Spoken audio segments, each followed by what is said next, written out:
So you just got a new iMac, you say. You want to upgrade your RAM, you say. You want to do it yourself and save money, you say? Well, first, I must ask you a question. Is your body ready?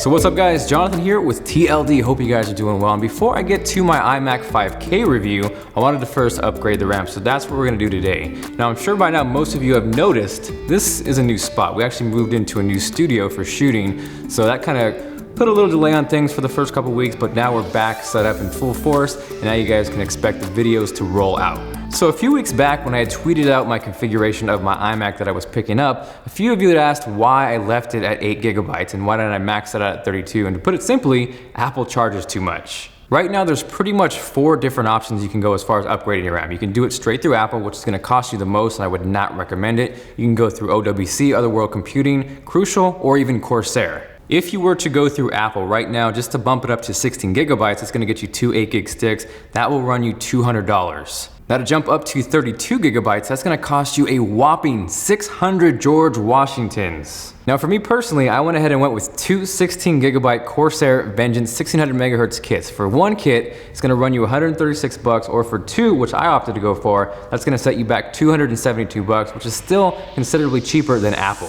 Now one thing I wanna point out with Corsair is that these are running at 1.5 volts, a little higher than Apple, which is 1.35 volts. I've used these previously and had no problems, but I do wanna point that out. Now as far as what that means in terms of performance, all it's gonna do is generate maybe a slight more amount of heat, but there is a Crucial option that you can take a look at that is also running at 1.35 volts, and they're actually currently just a little bit cheaper. So for Crucial, for 16 gigs, and that's 2 8 gigabyte sticks, it's gonna run you 132 bucks, or for 2 of those, and you're gonna max yourself out at 32 gigabytes, that's gonna run you 264 bucks. Now for those of you asking why didn't you go with Crucial, they're a little bit cheaper than your Corsair. I had actually just ordered these because I've used them before, and prices do fluctuate from time to time, so for the most up-to-date pricing, make sure you guys check out the links below. Now your last option is gonna be through OWC, and this is actually the most expensive next to Apple. For 16 gigs, that's gonna run you $197, or for 32 gigabytes, it's gonna run you $394. So that's gonna run you a little over $100 more than both the Crucial and the Corsair, but it is still cheaper than Apple. Now as far as the actual upgrade process itself, it is stupid simple. If you look above where you would insert the power cable, there's where the RAM is housed. There's a little tiny button right above that insert. What you're gonna do is pop that little button in so the actual housing pops out, and I actually used just a headphone adapter, something small to get in there. I've actually used a Soda Tab top before, so there's not really a perfect device. Just get something small enough to where you can insert it and pop it out.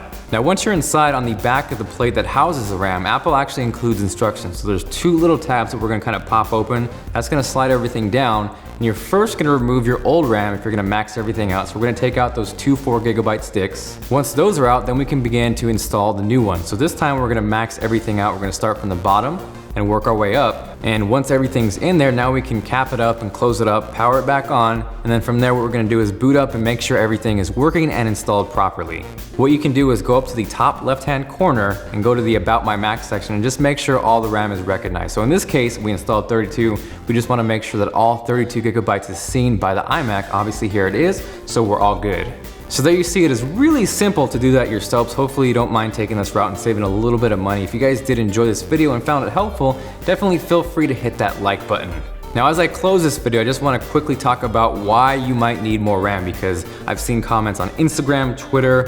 Why are you wasting money? Why would you possibly need 32 gigabytes of RAM? Now if you're editing video or you're working in programs like Adobe After Effects, these are 64-bit applications. They're gonna suck a lot of RAM. So the more you can have and the more you can allocate towards these programs, the better those are gonna perform and the more multitasking you'll be able to do with your computer. On top of that, if you're recording music in programs like Pro Tools or Logic Pro 10, the more virtual instruments you're stacking, the reverbs, the plugins, all those suck up RAM. So that's another reason where you may find extra RAM useful. So before you start knocking people for buying extra RAM, maybe consider why they might actually use it. Aside from that, if you guys have any questions regarding the RAM, the install, if you guys just need help, you guys can drop me a line down below. It does get a little bit messy, so the absolute best way to get a hold of me is on Twitter at TLD Today. Drop me an @reply there and I will most likely get back to you. So other than that, thank you guys very much for watching, and I will see you guys later.